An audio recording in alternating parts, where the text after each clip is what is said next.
back to Bionic Life. Today was a banner day. Last week, I received a text from my prophetess saying, hey, everything's in.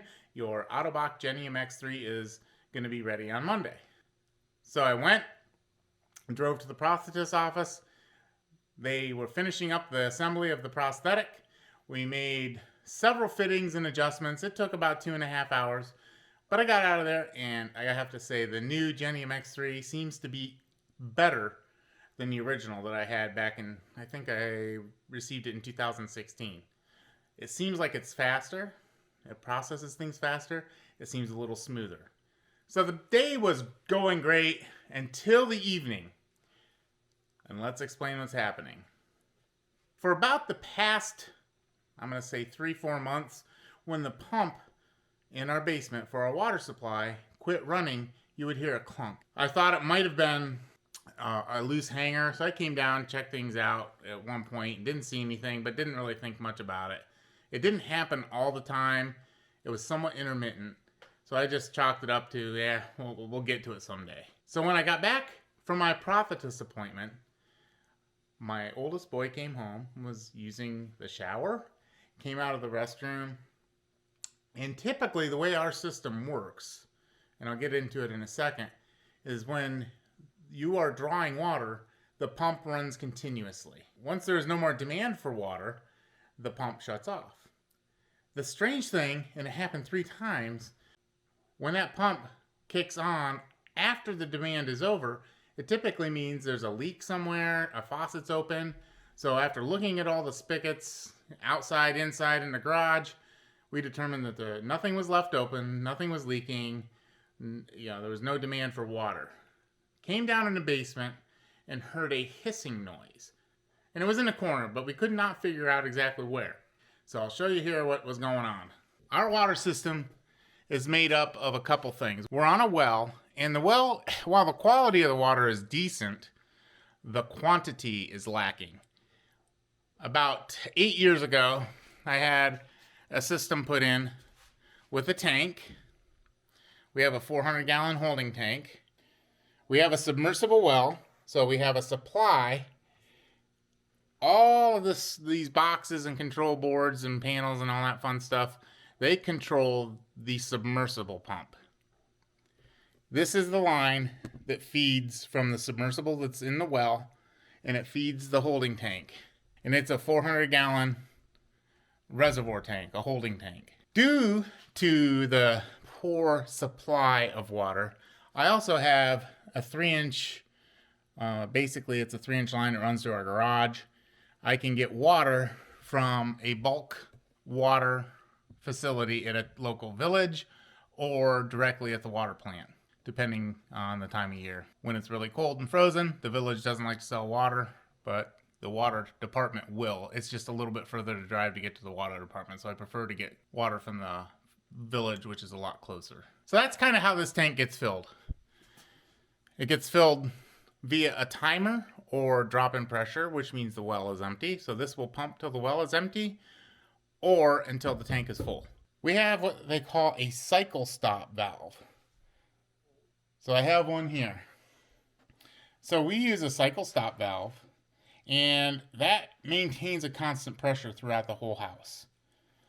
So we can take a shower in 2 of the different bathrooms, or we'll be doing dishes or laundry, and the pressure is maintained at about 60 psi, 50, 55. There's not the big drop and rise in pressure that we get with a typical, just a tank and bladder system. I really do like the system. I like having constant pressure throughout the house. It doesn't matter if somebody flushes the toilet while you're in the shower, you're not getting a scald or you're not dropping in pressure. It's a pretty nice whiz-bang kind of thing. So getting back to the point. So we had heard that bang as the pump was shutting off. And what happened is our check valve was malfunctioning.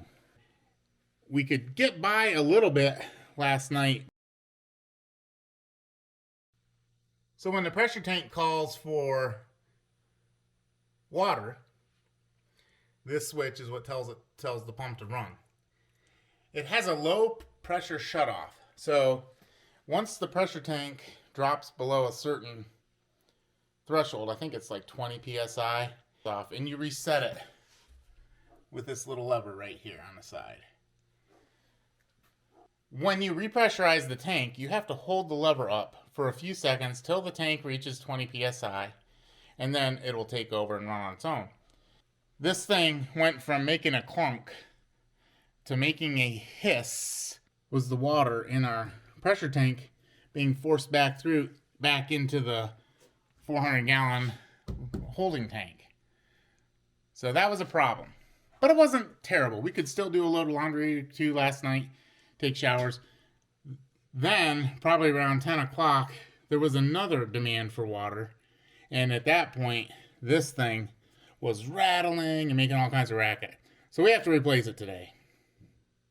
So I went to the supply house, the plumbing supply house. I picked up a new check valve, picked up some pipe dope, and we're going to get this thing fixed. First, we're going to have to isolate this system. So if we follow the cycle stop valve over to the house feed, this feeds the house off the pump.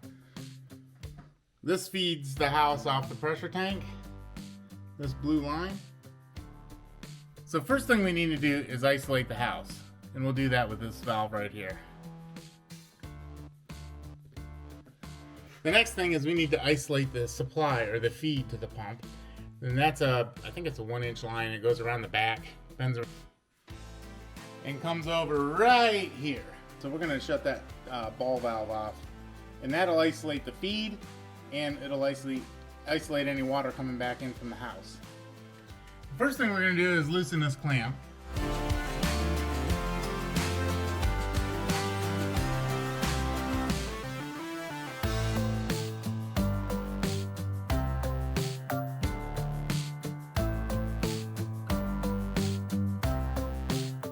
Okay, there is no union that I can see. I'm not sure how these threads, if one's one's left and one's right. I think they're both right-handed. So the plan is to loosen this barbed fitting, and loosen the clamps, and use this sort of as a union so it rotates inside the pipe. Hopefully it works that way. We'll see here in a second. I don't know if anybody knows this, but YouTube and filming stuff that you're trying to accomplish makes everything take much longer.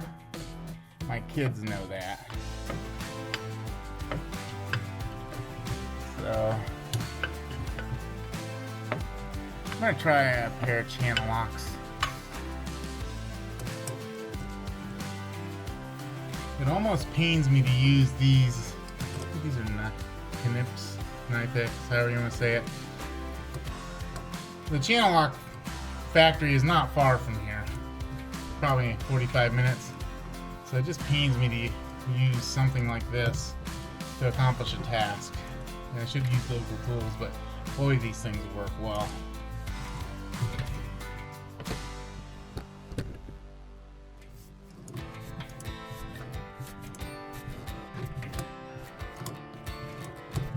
This may actually go as planned.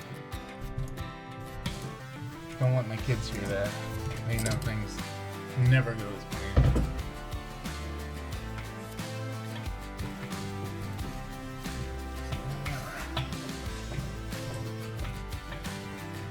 Almost off.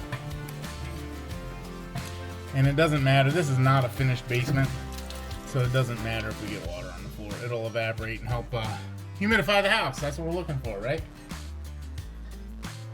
So I guess you're supposed to use Teflon tape and pipe dope.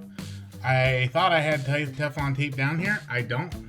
Since this was relatively easy to do, and I'd give this probably a 2 on the scale from 1 to 10. I'm just going to go ahead and use pipe dope on the barbed, or on the barbed connection and the threaded nipple, and put the check valve in.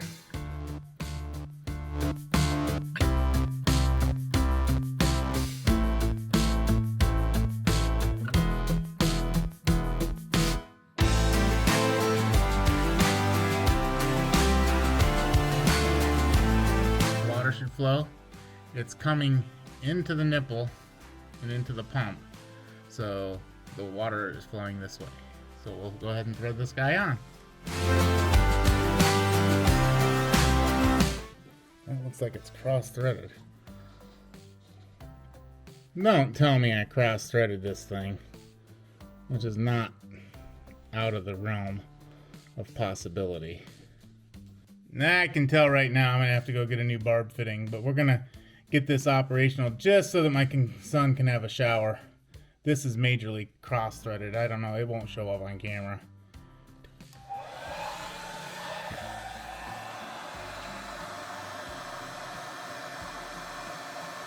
I'm gonna put a little heat on that thing with this heat gun. Pull this barb fitting out that I stripped.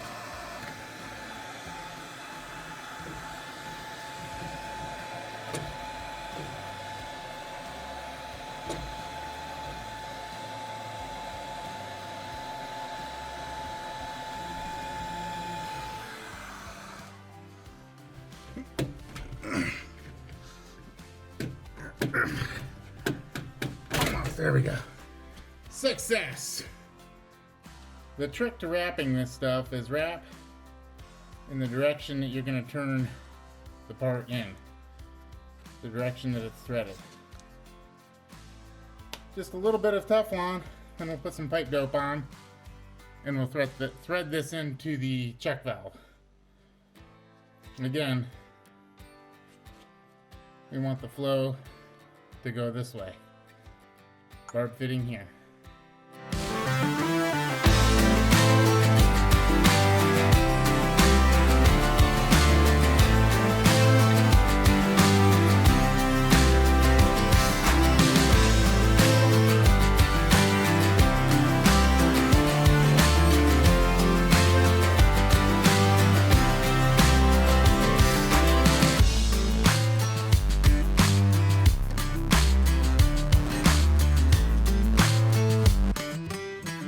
Flip the breaker on.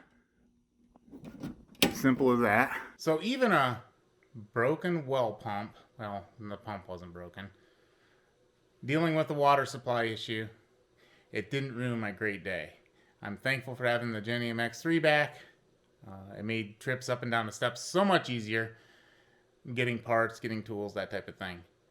If you found value in this content, hit like. If you know somebody who can benefit from it, please share. And hit subscribe. Thanks for watching.